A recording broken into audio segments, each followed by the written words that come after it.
I never wear this vintage gathered skirt. The waistband is too small and too tall for my liking, and the skirt is too long too. So I'm going to make it my size and my length instead. This skirt is from the 1950s, and the fabric is amazing. But I've almost never worn it since I'm not really a huge fan of really tall waistbands like it has. I'm short-waisted, and it just is a lot of waistband. Plus, those tall waistbands don't really leave room for weight fluctuations, and it doesn't really fit anymore.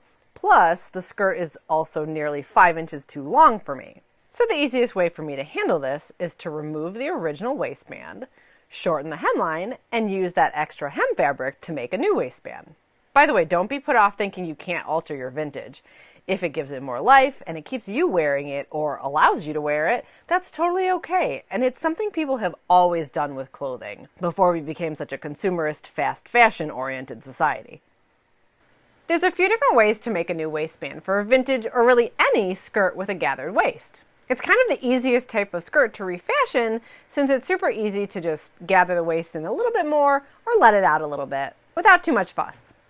Also, particularly if it's a vintage skirt, you might be in luck like I was and find that gathering or pleating stitches are still sewed inside the waistband seam allowance, so you don't even have to regather the entire thing.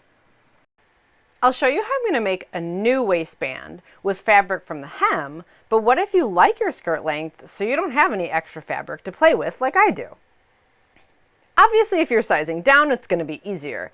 In fact, sometimes you can get away without taking the entire waistband off and just open it up on one end and squish the gathers in a little bit more as you shorten the waistband.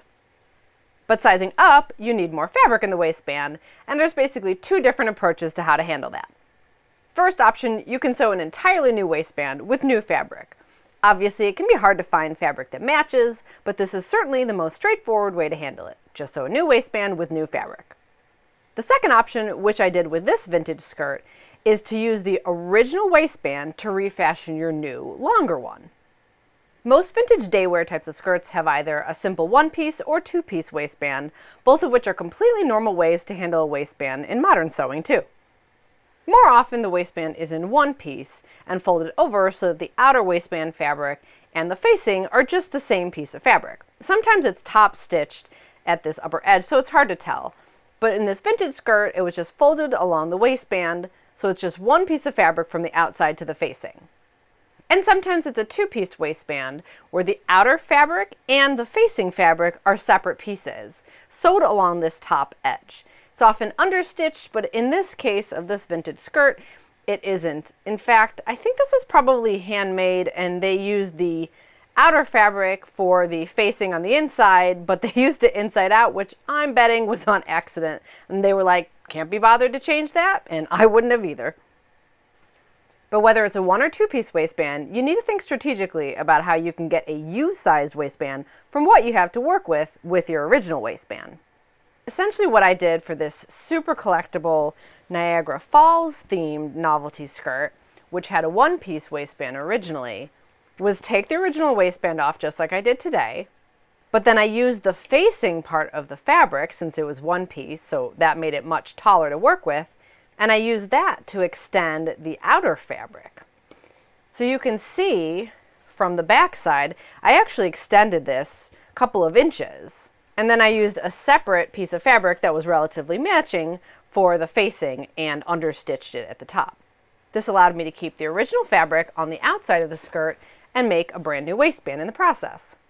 And yes, this is an old skirt and the fabric is a little faded, there's a little fade line here, and there's a seam now here too. If you really wanted to, you could piece it at both sides or cover them with belt loops, but mending or reworking clothing to work for you is perfectly vintage, and this doesn't bother me at all. But for my skirt, I can cut some length off the hem and rehem the skirt to a length I'd like better once I've remade my new waistband. My skirt has a narrow double folded hem, so I'm just going to keep the same look. I pressed my hem up at the length I decided I liked, and I'm just marking how much fabric I need for my double folded hem. The original had 3/8 inch folded up, so that's 3/4 of an inch, so that's what I'm doing here too.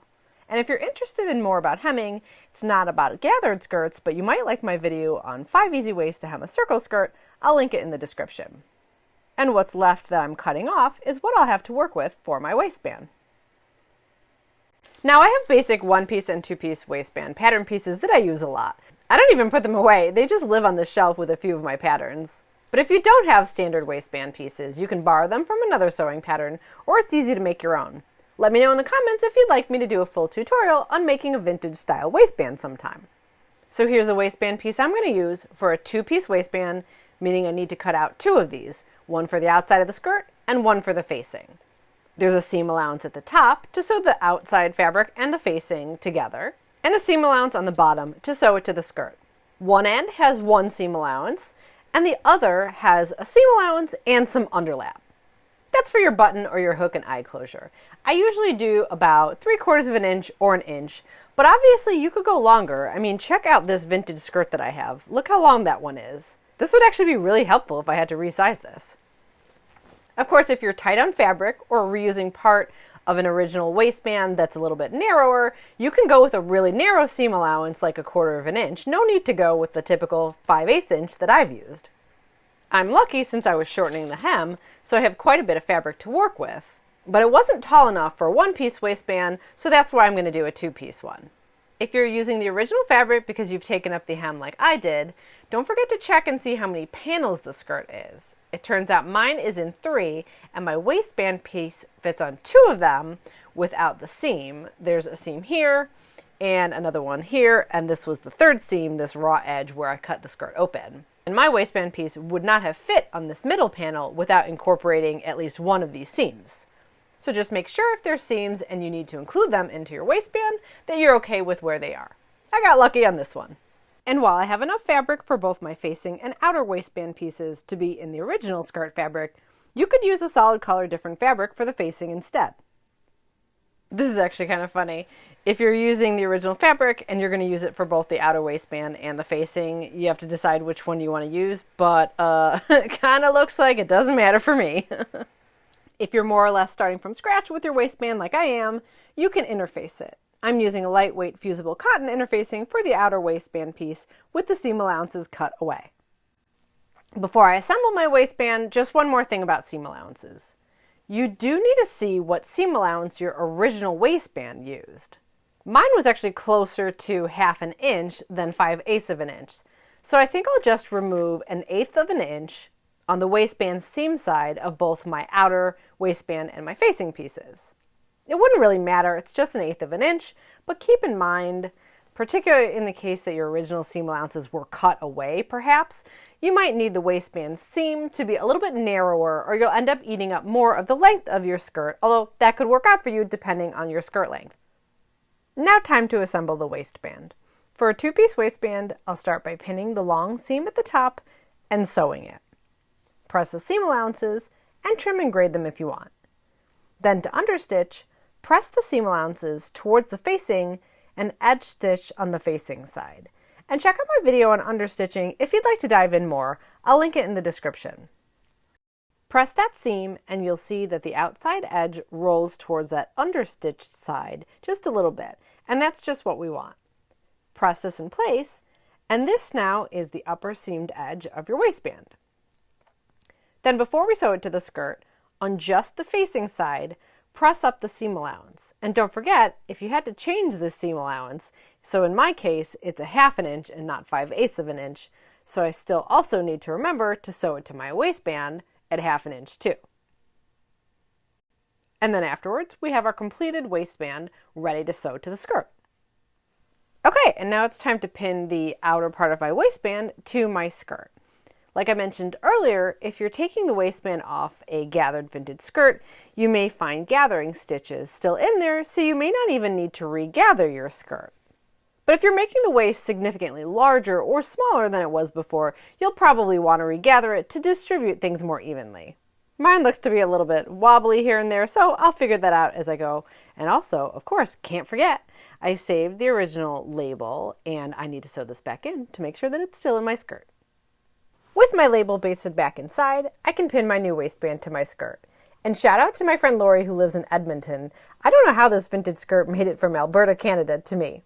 Good news in pinning for me, I only added 1 inch to the waist and it turned out I didn't need to let any gathers out, which was nice. And my waistband is now sewed to my skirt. This is my facing side that'll fold to the inside and my outside. Now my skirt has pockets, so this is actually a center back zip instead of a left side zip.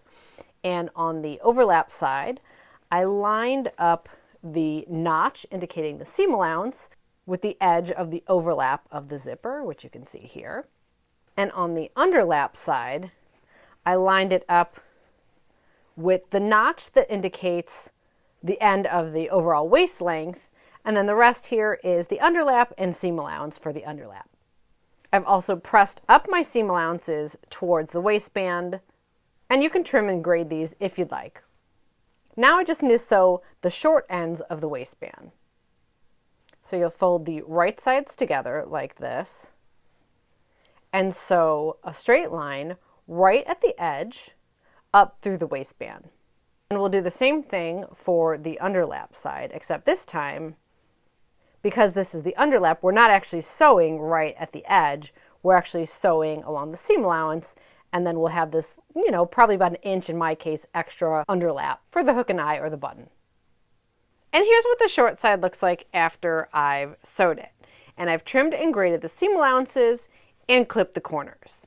Turn this to the right side and push out the corners, and you almost have yourself a finished waistband. You can either choose to sew shut the waistband by hand invisibly from the inside, or you can edge stitch this from the outside, which will catch the facing on the inside of the waistband. I'm going to go with edge stitching. And I like to pin along the length of the waistband before I edge stitch to make sure I catch that facing on the inside when I edge stitch this. To put the finishing touches on my new waistband, I just need to edge stitch it shut and sew on a hook and eye. My waistband is finished, and all I need to do is rehem my skirt. I already pressed up my hem allowance earlier, so I just need to fold that in to form my narrow double fold hem. And again, I'm just doing the same type of hem the skirt originally had before I had to shorten it about 4.5 inches. Then just an edge stitch on the sewing machine to finish it off, and I'll have myself a vintage skirt that I can actually wear. Check out one of these 2 videos, and I'll see you again soon with more vintage sewing.